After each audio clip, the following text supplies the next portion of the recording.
Oke, assalamualaikum warahmatullahi wabarakatuh. Baik teman-teman sekalian, kembali lagi di Basement Channel. Masih melanjutkan ya pembahasan kita terkait dengan materi matematika wajib ya untuk SMA kelas 11 kurikulum Merdeka. Masih di pembahasan diagram pencar, di mana video sebelumnya kita sudah membahas secara detail ya apa itu diagram pencar, mulai dari pengertian ya, kemudian bagaimana cara menggambar diagram pencar, kemudian menentukan tren data ya. Kemudian korelasi serta interpretasi data bivariat yang disajikan dalam sebuah diagram pencar. Nah, untuk penjelasan materinya, teman-teman bisa simak ya pembahasannya di video kami sebelumnya ya. Bisa masuk di playlist kami, semuanya ada di sana, atau bisa melalui link yang akan kami tuliskan di kolom deskripsi. Nah, kali ini kita akan membahas contoh soal ya, secara lengkap dari awal, mulai menggambar suatu diagram pencar sampai menganalisis ya, menentukan tren data, korelasi, dan interpretasinya. Nah, soalnya misalnya seperti ini. Data tentang waktu yang dihabiskan oleh 10 orang dalam sehari untuk menggunakan media sosial dan membaca buku ditunjukkan dalam tabel berikut ya. Jadi ada 10 nih orang yang dilihat bagaimana berapa banyak waktu menggunakan media sosial dan waktu membaca bukunya.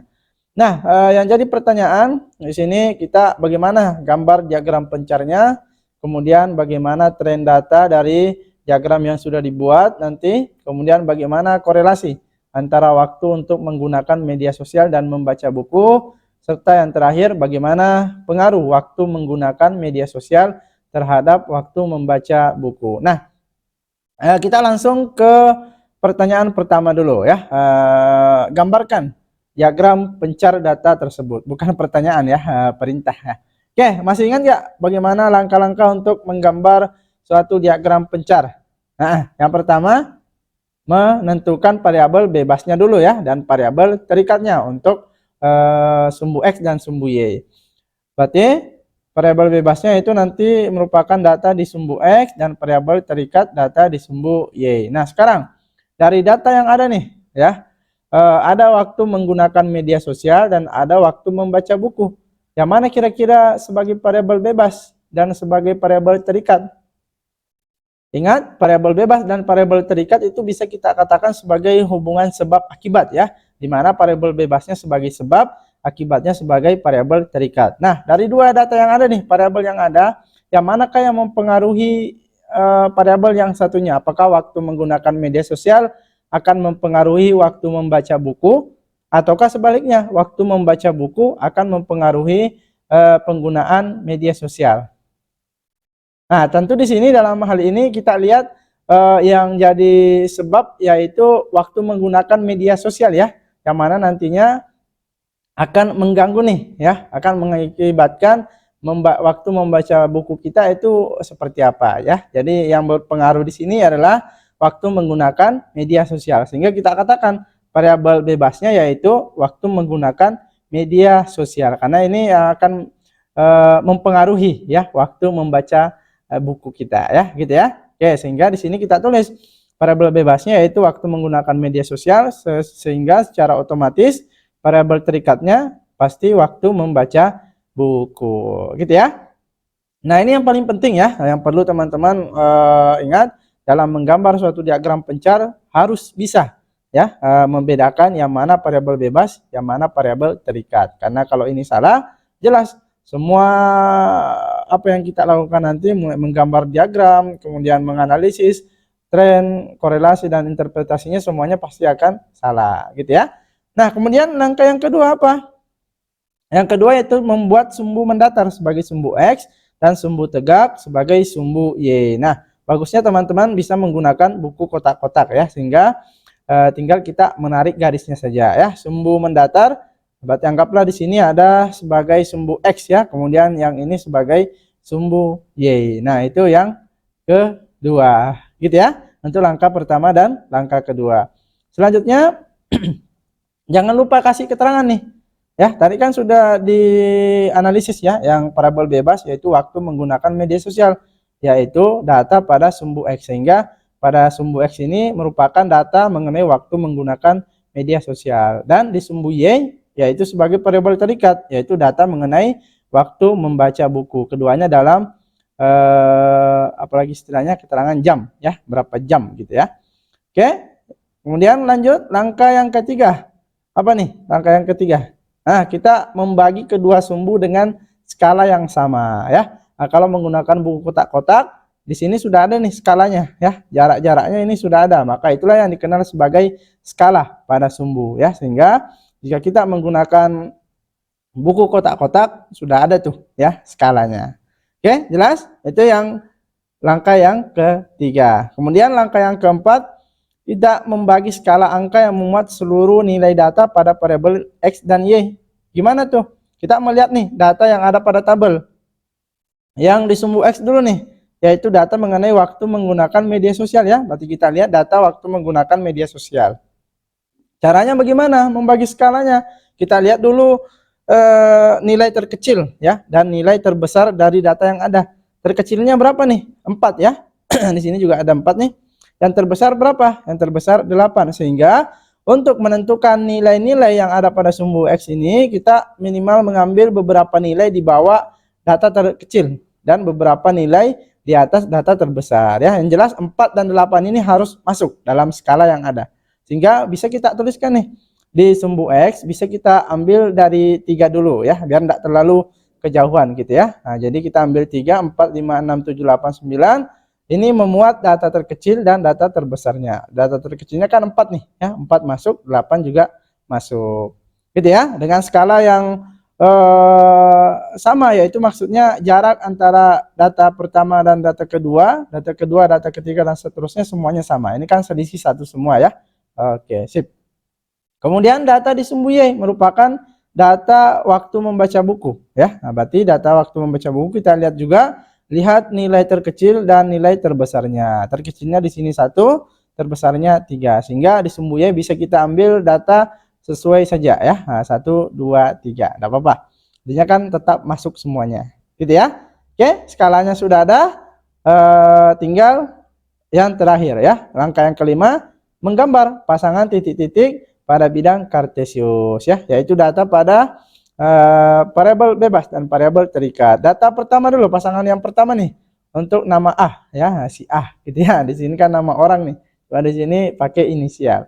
Oke, pasangan yang pertama 5 dan 2. Artinya 5 di sumbu X berpasangan dengan 2 di sumbu Y. Yang mana itu? Berarti di sini ya, 5 dan 2. Anggaplah di situ. Gitu ya. Oke, yang kedua 5 dan 1,5.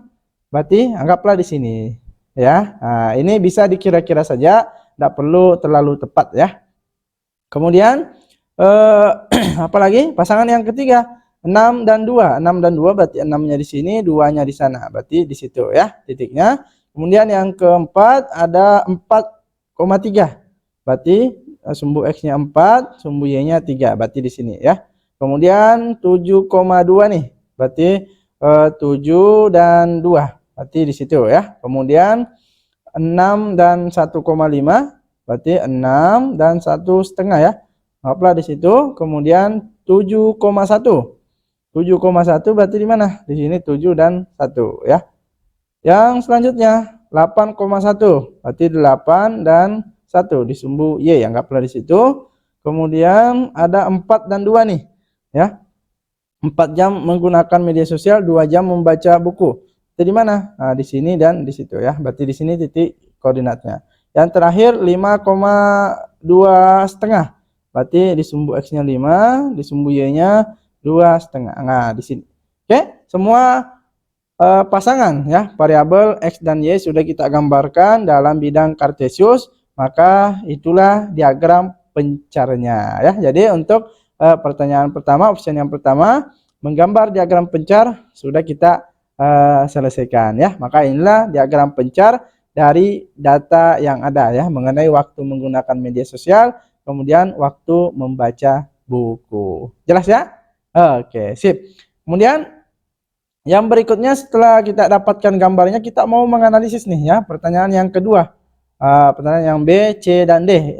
Ini saling berkaitan semua ya. Bagaimana tren data pada diagram, bagaimana korelasi antara waktu menggunakan media sosial dan membaca buku, bagaimana pengaruh waktu menggunakan media sosial terhadap waktu membaca buku. Nah, ini semua saling berkaitan nih, yang ketiga ini ya. Nah, tapi dengan catatan diagramnya harus ada dulu. Nah, untuk menjawab pertanyaan yang ketiga ini, kita bisa menggunakan tabel analisis ya. Masih ingat, untuk menentukan tren data itu dilihat dari pola penyebaran datanya ya, yang ada pada diagram yang sudah kita dapatkan gitu ya. Nah, sedangkan untuk menentukan korelasinya, kita lihat arah garisnya, dia naik atau turun nih ya, dari kiri ke kanan. Kemudian interpretasi itu sebenarnya kesimpulan atau bisa dikatakan juga pengaruh ya, kedua variabel. Nah, langsung kita tentukan trennya dulu ya dengan melihat pola penyebaran data. Pola penyebaran data itu gimana? Kita lihat nih, titik paling kiri dan titik paling kanan. Ya, dari kedua titik ini kita lihat polanya seperti apa kira-kira dengan cara kita menarik sebuah garis. Nanti apakah garisnya lurus atau agak bengkok sedikit atau tidak bisa ditarik garis sama sekali. Nah, kita lihat dari titik paling kiri ke titik paling kanan itu membentuk sebuah pola garis lurus ya. Nah, sehingga kita katakan pola penyebaran datanya berbentuk atau mendekati garis lurus gitu ya. Kita katakan di sini mendekati karena ini kan hanya perkiraan saja gitu ya. Oke, setelah menentukan polanya, kita sudah bisa menyimpulkan nih tren datanya bagaimana. Tren data ada 3, ada linear, kurva atau non linear, dan tidak berbentuk. Nah, di sini jelas pola penyebaran datanya garis lurus nih, sehingga kalau garis berarti dia linear gitu ya. Sip. Kemudian yang selanjutnya untuk menentukan korelasi data, kita lihat arah garisnya ya. Setelah menentukan pola penyebaran datanya itu sebuah garis lurus nih, tapi garisnya bagaimana? Dari kiri ke kanan, naik atau turun nih? Kita lihat lagi. Oh, garisnya dari kiri ke kanan dia turun, maka kita katakan arah garisnya itu turun dari kiri ke kanan. Berarti kalau turun apa? Korelasinya pasti negatif. Karena kalau negatif apa maksudnya? Interpretasi datanya menunjukkan bahwa makin lama waktu menggunakan media sosial, maka makin sedikit waktu membaca buku ya.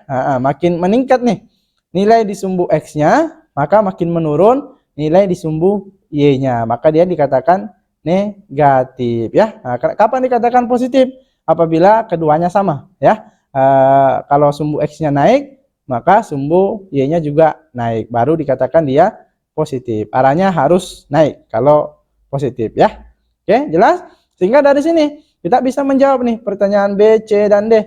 Untuk yang B, tren datanya apa tadi? Nah, tren datanya linear, sehingga kita katakan tren data pada diagram yaitu linear, berbentuk garis lurus. Ya, kemudian korelasinya bagaimana? Korelasinya yaitu negatif, ya, yaitu jika satu variabel naik, maka variabel yang lainnya turun, ya. Nah, dilihat dari arah garisnya, dari kiri ke kanan dia apa garisnya? Oh, garisnya turun, berarti dia negatif. Gitu ya. Yang terakhir, bagaimana pengaruh waktu menggunakan media sosial terhadap waktu membaca buku? Dilihat di interpretasi data ya, untuk menyimpulkan. Nah, kita lihat di sini interpretasinya, makin lama waktu menggunakan media sosial, makin sedikit waktu membaca buku. Sehingga kita katakan pengaruh waktu menggunakan media sosial terhadap waktu membaca buku yaitu lamanya waktu menggunakan media sosial media ya, dapat mengurangi waktu membaca buku ya, sehingga memang di sini korelasinya tadi negatif ya. Harusnya kan yang mana yang bermanfaat, menggunakan media sosial atau membaca buku? Tentu yang bermanfaat membaca buku ya, sehingga apa istilahnya, di sini yang paling banyak digunakan yaitu ada 10 orang tadi ya, rata-rata waktu yang digunakan yang paling banyak yaitu menggunakan media sosial dibanding waktu yang digunakan untuk membaca buku. Gitu ya. Nah, sampai di sini terjawab nih ya pertanyaan dari soal yang ada ya, mulai dari menggambar sampai menganalisis bagaimana tren, korelasi, dan pengaruh kedua variabelnya ya. Nah, ini soal secara lengkap nih ya untuk materi program linear. Jelas ya sampai di sini ya. Nah, oke, sip. Semoga bermanfaat ya dan bisa dipahami. Untuk lebih jelasnya teman-teman bisa mencari referensi sebagai bahan latihan. Oke ya. Nah, demikian yang bisa kita bahas. Nantikan pembahasan materi yang lainnya pada video selanjutnya. Tentunya tetap semangat dan selalu berprestasi.